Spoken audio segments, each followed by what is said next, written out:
something that's extremely important within the senior living space, and with all the competition out there and what's going to happen in the future is there's going to be more and more need for options around to house seniors.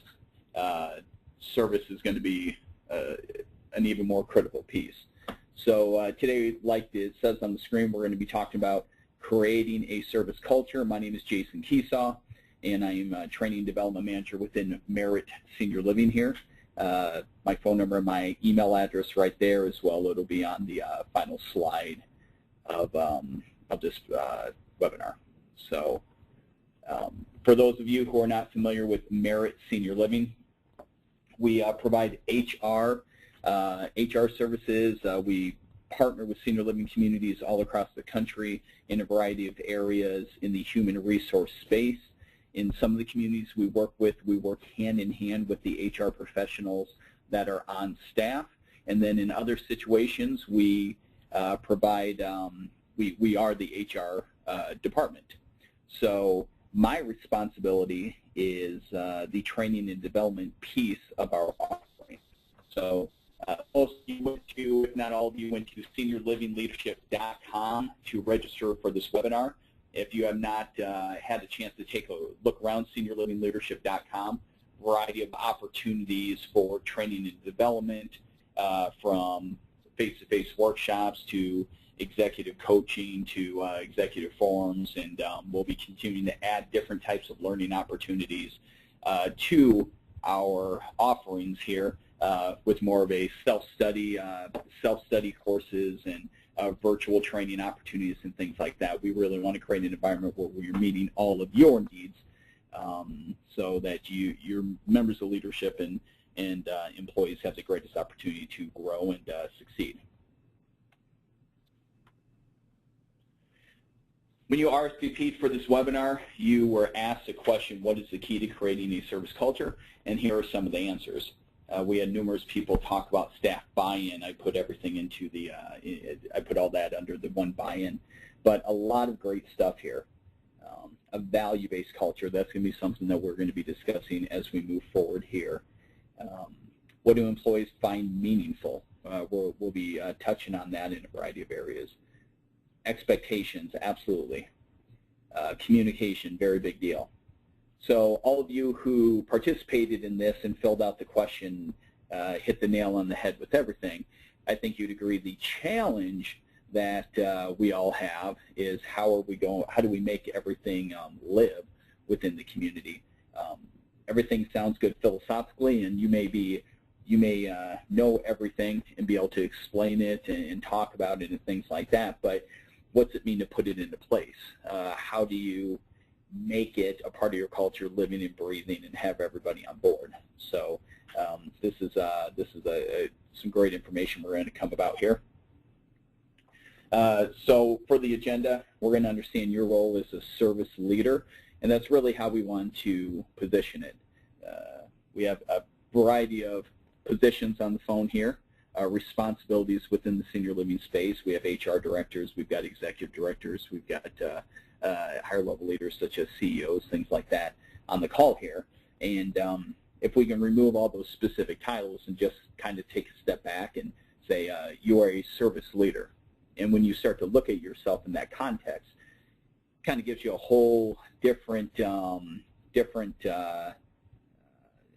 line of responsibilities and ways to think about things. You are a service leader, and your job is to provide the best possible service to your customers who are your residents.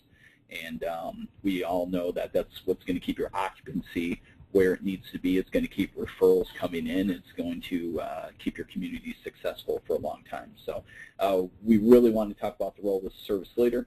We want to understand how effective service cultures result in organizational success. And the key word being culture, and cultures with all this. That's a big word, means a lot of big things, and but it's absolutely true. We want to analyze the current service culture, and we're going to talk about 5 practices to help service. Now, as we move through this PowerPoint or this webinar here, what I'm trying not to do is I'm not trying to give you information overload. the fact of the matter is there's a lot of great information here, and I want to put it on the screen. Just there's some individuals who would prefer to read bullet points than have me talk about it over and over. So I'm really trying to avoid the information overload, but each bullet point has very relevant information for whatever the heading is on this.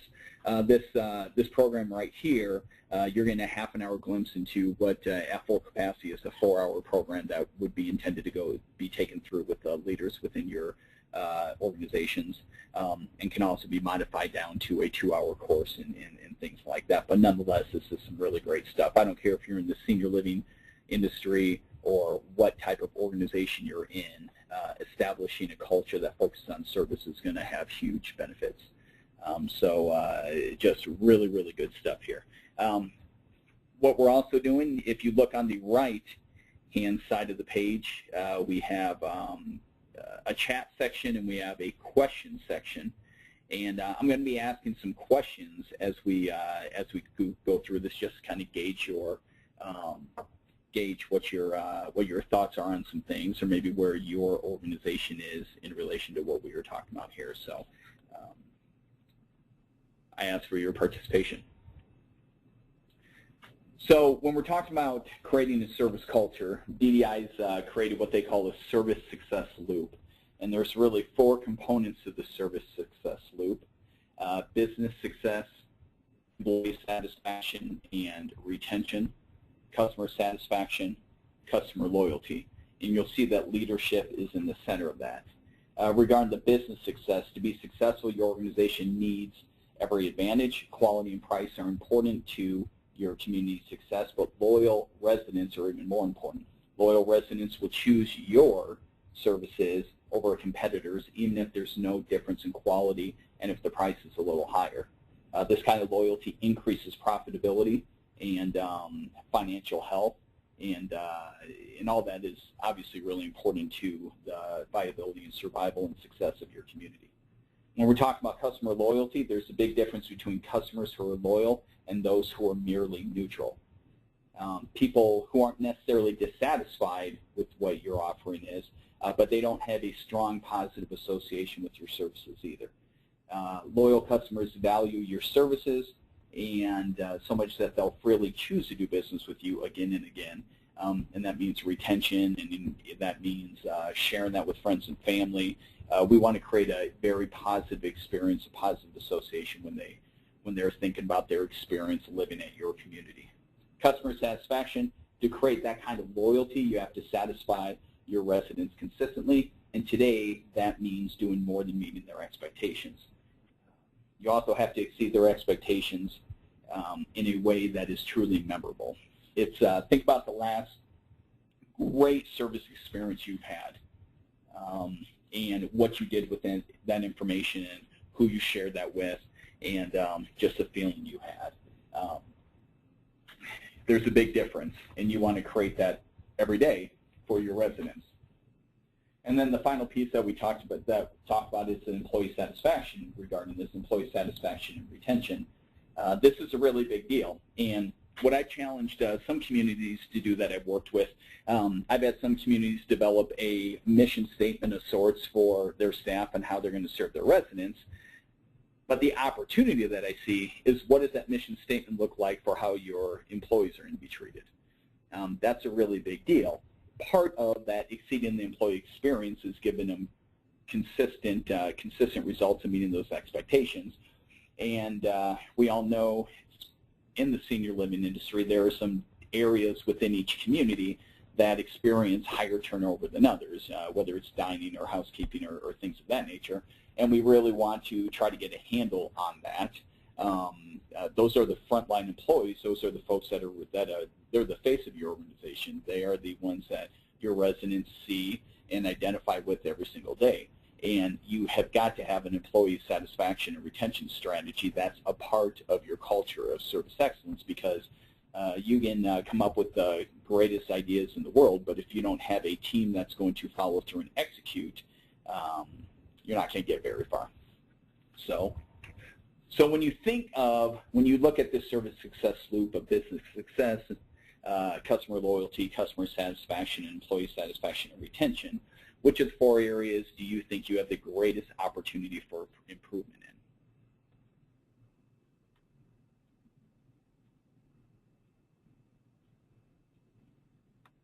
You can put that in the chat.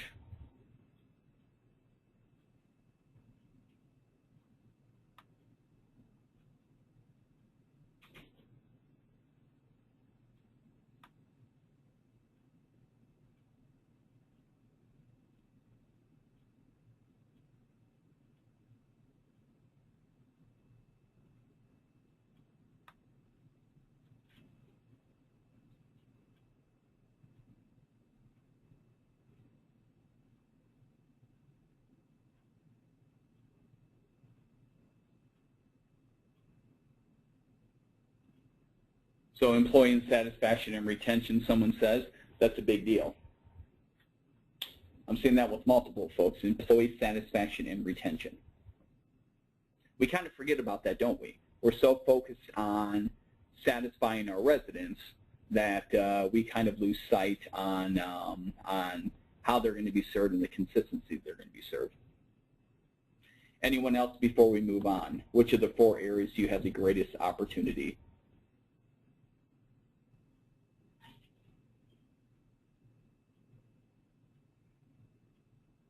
Okay. Well, if it is employee satisfaction and retention for most or all of you, that's a heck of a place to start.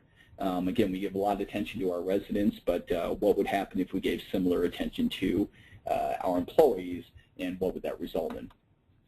Now, in order for that to happen, you need to assume a certain role as the service leader. And remember, we're looking at this as you are a service leader. Forget your job title, forget your position description and everything that you are responsible for, and just focus on the service part of it. When we're talking about the service loop, it's your responsibility to make that work. You have to set the example. You create the environment.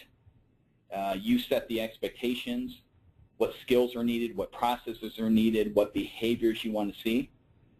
You're developing a reward system around that. It'd be nice to assume that people are just going to walk in the door and do what you want them to do, but people are motivated by different things, and that's part of your responsibility, is figuring out what they're motivated by, what they're driven by, and how can you meet their needs in order to get them to do what you want them to do. You know, and part of that is being very conscious and intentional about discouraging things. What doesn't work? What don't we want within our community?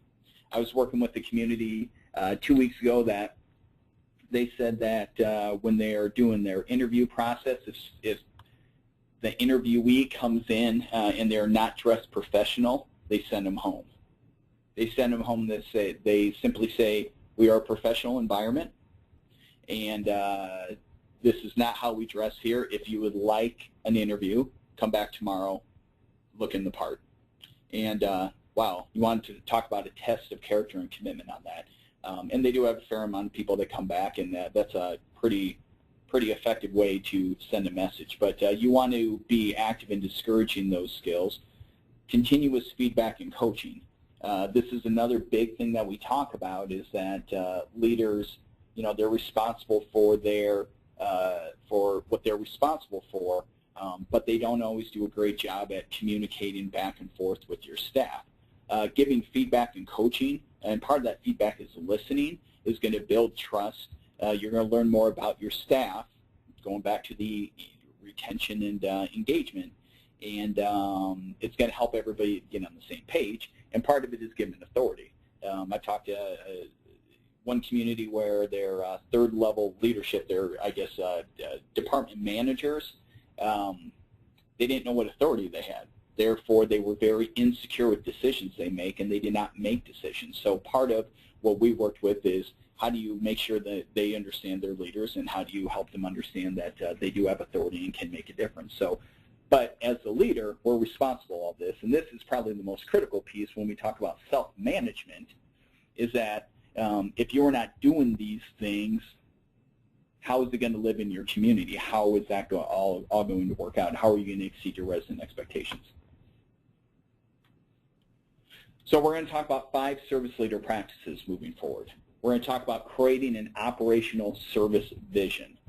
We're going to talk about creating resident-focused work processes. We're going to talk about building partnerships, developing knowledge and skills, and finally, giving authority. So when we're talking about creating operation service vision,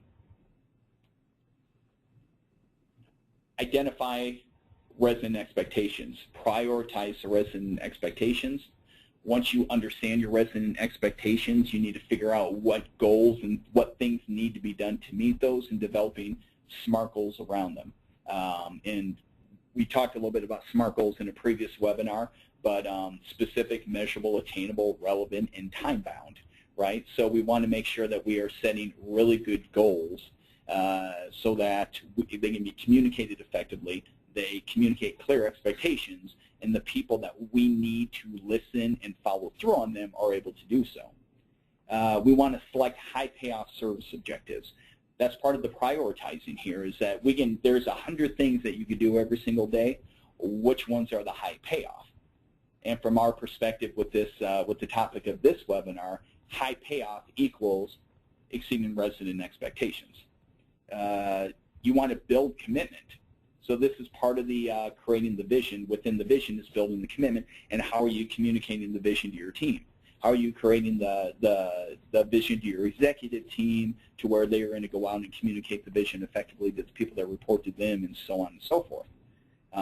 You have to facilitate involvement as well. One of DDI's key principles to meeting personal needs is getting people involved, giving them a role in, maybe it's assessing the expectations, or figuring out what the problems are, or identifying the priorities, or coming up with the solutions. Get your staff involved and allow them to have input that will create meaning and engagement for them. I had a community that I took every staff member through one of our programs called Everything Communicates, and they were having some wild conversations. I'm talking everybody from the concierge to the head chef to every other role within the community. They're having conversations with each other on how do they communicate to their residents from a sight, sound, taste, touch, and feel. That's powerful. Conversations they would have never had before, but facilitating involvement and making sure they understand. Taking every opportunity you have to be communicating, to be able to communicate the vision and the goals and the expectations and why it's important and everything like that. Creating that operational service vision. On a scale of 1 to 10, another question for you. On a scale of 1 to 10, how clearly defined is your service vision? On a scale of 1 to 10, how clearly defined is your service vision? You can use the question field and answer that.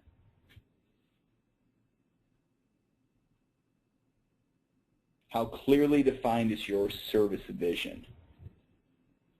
And maybe we can articulate what clearly means is it documented? Is it easy to communicate to your leadership team? Is it easy for them to communicate to the rest of your team? My experience is a lot of this stuff is philosophical and sounds really good, but putting it in practice it can be tough. And that's one of the things that we try to focus on in this program, that 4-hour course, is how do you put those pieces in place. We have a 7, we have a 5.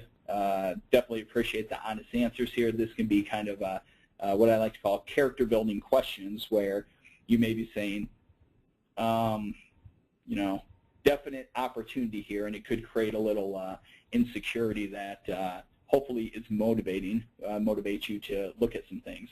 And for those that have answered, what's your greatest challenge to creating this clear vision? What are the things that are in your way in putting this stuff in place? Because there's no doubt the benefits that come along with it. So why doesn't it happen?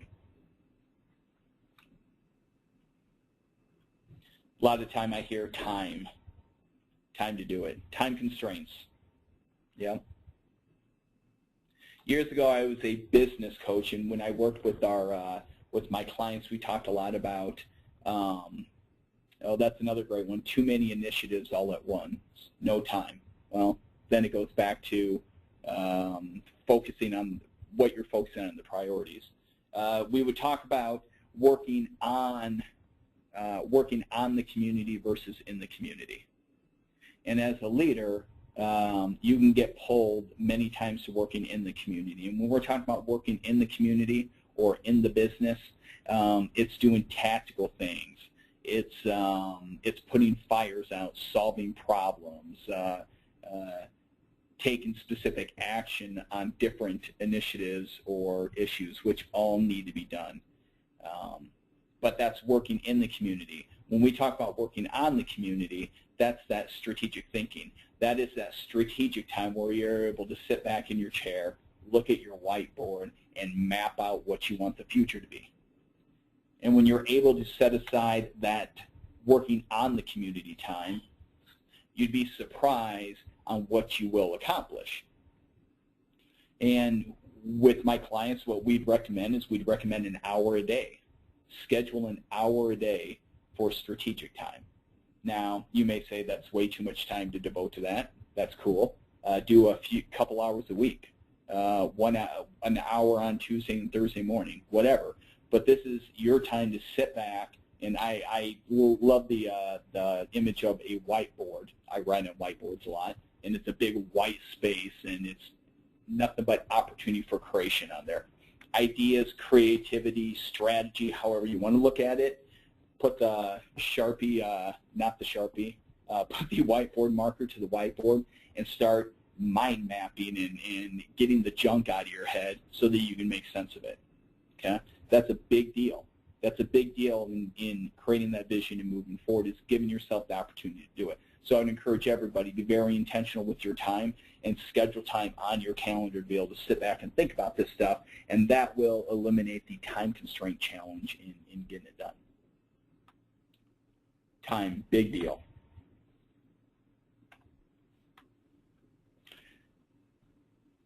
Next, first you create the vision. Next is the next principle is or practice is creating resonant focus work processes.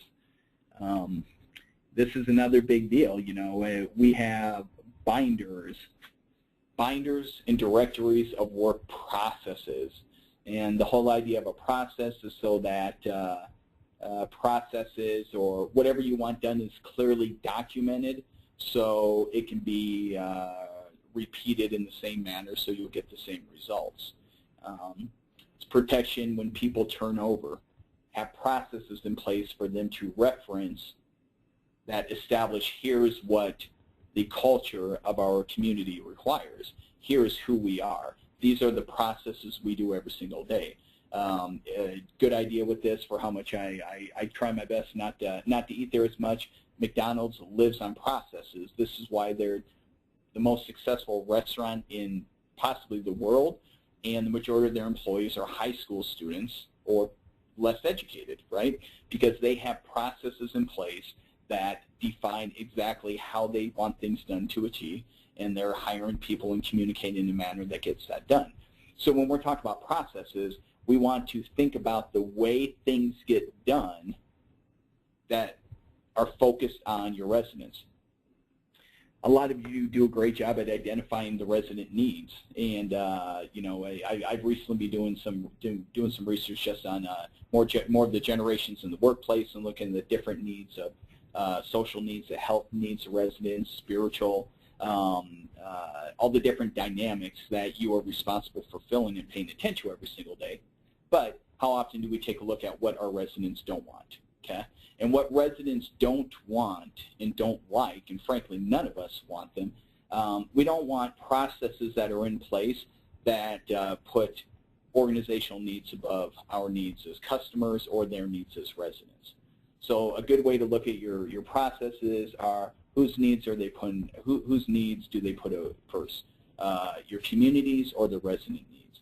Now at the end of the day, you have to satisfy community needs, no doubt about it. But if you're going into it with this mindset, your results are going to be at least more focused on the residents. Inflexible steps that limit or remove resident options, right?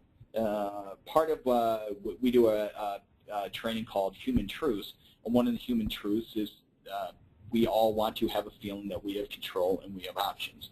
And when you remove people's options, it's not going to result in great things for them. So you really want to look at your processes that are inflexible and remove resident options. If there's too many handoffs, the classic example of this is when you call in to a call center and they have to put you on hold to go ask somebody, or they can't do anything about it, you need to go talk to a manager, etc. We really want to create processes that if your resident has an issue, that it can be resolved by that person. Now, there's always going to be bigger issues that have to go up the chain, but we want to empower our people with processes and expectations that give them authority to take care of issues. And a lot of that is communication. What are their boundaries around them? Downtime. We want our stuff resolved quickly. Residents want stuff resolved quickly, and redundant steps. We don't want to feel like we're repeating the same things over and over again, and it will make them go batty if they feel like they have to repeat the story over and over again or do something repeatedly just to get something satisfied. So when we're thinking about processes, we want to think about what are the things about processes that turn people off and turn people away. Part of this is, so you want to analyze your processes, okay? You want to create your service vision, and you want to analyze your processes to see if they are in alignment with your service vision. And part of, as you're going through that process analyzation, you're thinking about how you're going to build commitment for the resident-focused processes. And here are just a few ways you can build that commitment with your staff. Creating a flow chart or a process map that a visual representation of what you're trying to do, get your people involved on that. You know, focusing on the process that have the high payoffs, we want to eliminate those. We want to be paying attention to the residents. We want to see negative feedback as an opportunity. We want staff to understand their value, their role in this. It is critical that they find value in themselves. I was doing a training for maintenance folks at a community, and it's, I mean, and I hope it's communicated to them, but I tried. It's like, you know, you create the experience right off the bat. As soon as people pull on your property, what do they see? What do they see? The security they get and the professionalism they see could be the difference between them feeling good when they walk in the door or not. I mean, we need to make sure every single staff member understands what they do for the community, why it's critical to the success of the community. So, question for you. When was the last time your processes were reviewed to ensure they were residents focused?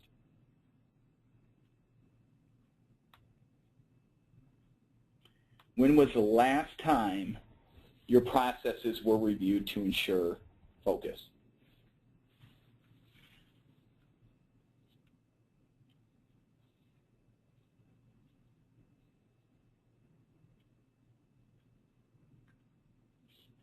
Silence. And that's okay. This is something that we don't do. It's something that we don't do unless we make it a priority. Okay? So maybe that's one of the things you take away from this, is that it's got to be a priority, right? It's nothing that's fun. It's hard to connect the outcome of it or the benefit of it, of taking that time, but you have to do it. Your resident satisfaction is at stake, and your community, your employees understand clearly what they're responsible for is at stake as well. The third area is building partnerships, and what this is really about is this is really helping employees build partnerships with one another where there's trust and there's respect, and they know they have each other's backs, and they understand how things flow so they know what to expect. Okay? The last two bullet points, promoting trust and respect, and we want to remove barriers to partnerships.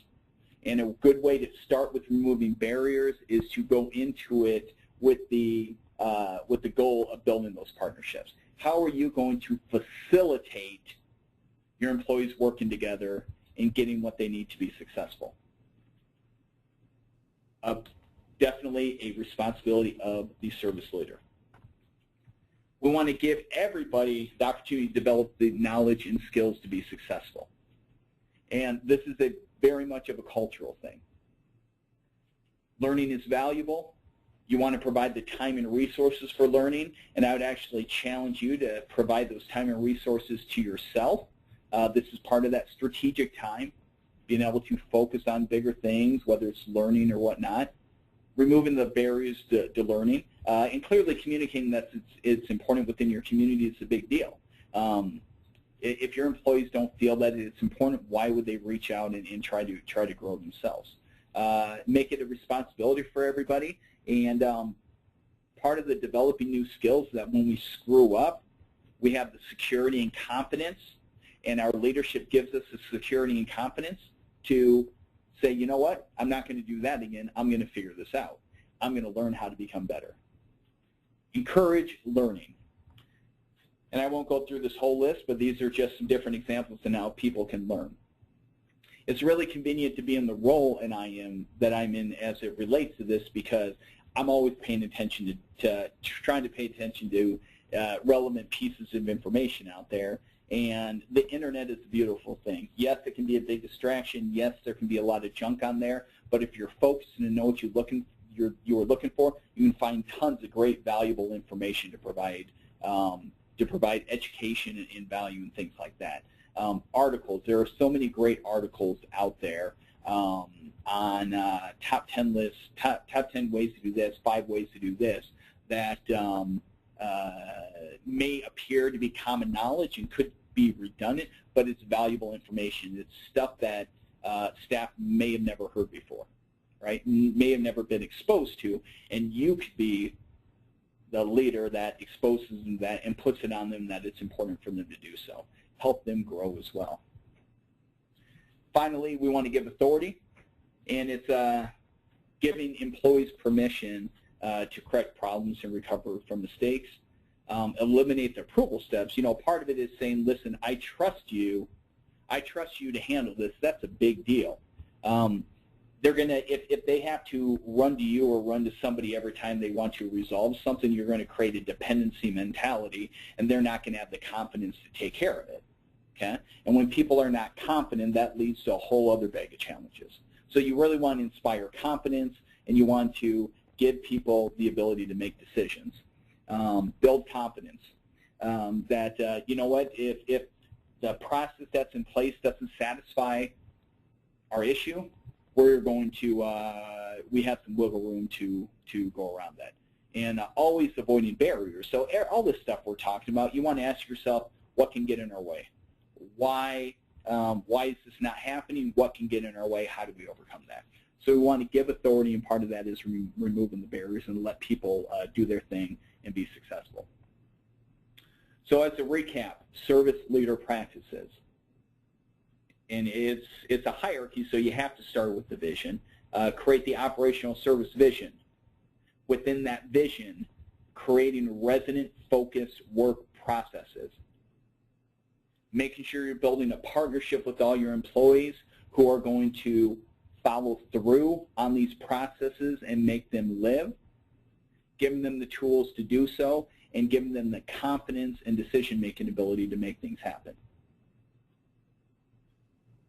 Do we have any additional thoughts, or do we have questions?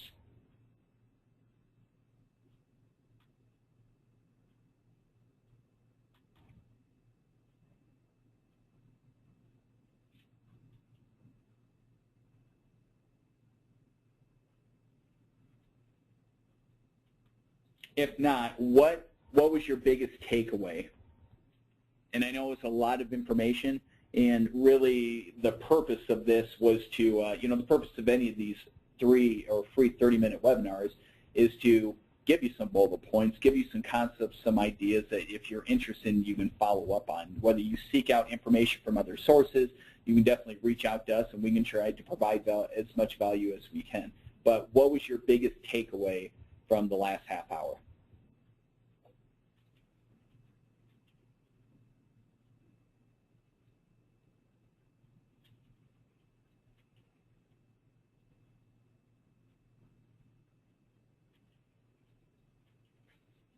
I'm seeing setting time aside on your calendar for strategic time. That's an awesome one.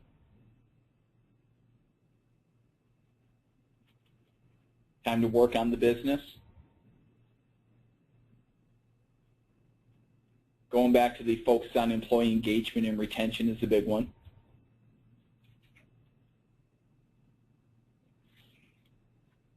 Awesome.